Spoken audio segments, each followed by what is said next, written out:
இன்றைய முதல் வாசகம் இறைவாக்கினர் ஓசேயா நூலிலிருந்து வாசகம். அதிகாரம் 11, வசனம் 1 முதல் 4 முடிய மற்றும் 8 முதல் 9 முடிய.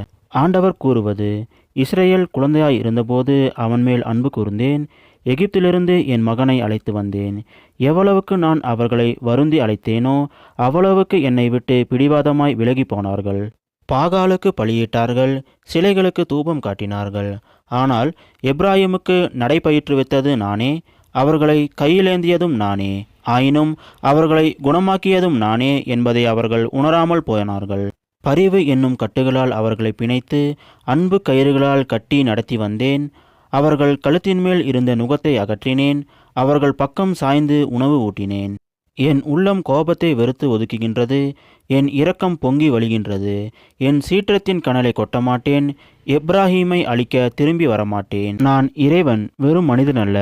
நானே உங்கள் நடுவில் இருக்கும் தூயவர். ஆதலால் நான் நகருக்கு எதிராக வரமாட்டேன். இது ஆண்டவர் வழங்கும் அருள்வாக்கு. இறைவா, உமக்கு நன்றி. இன்றைய நற்செய்தி புனித மத்தேயு எழுதிய நற்செய்தியிலிருந்து வாசகம். அதிகாரம் 10, வசனம் 7 முதல் 15 முடிய.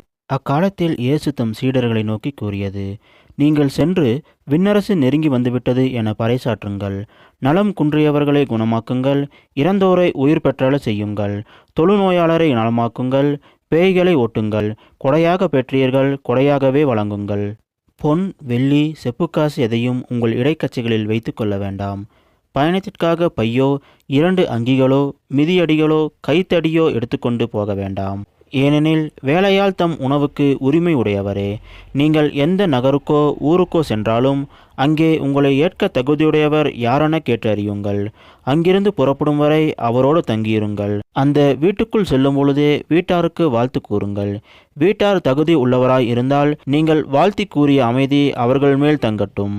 அவர்கள் தகுதியற்றவர்களாய் இருந்தால் அது உங்களிடமே திரும்பி வரட்டும். உங்களை எவராவது ஏற்றுக்கொள்ளாமலோ நீங்கள் அறிவித்ததற்கு செவிசாய்க்காமலோ இருந்தால் அவரது வீட்டை அல்லது நகரை விட்டு வெளியேறும் பொழுது உங்கள் கால்களில் படிந்துள்ள தூசியை உதறிவிடுங்கள்.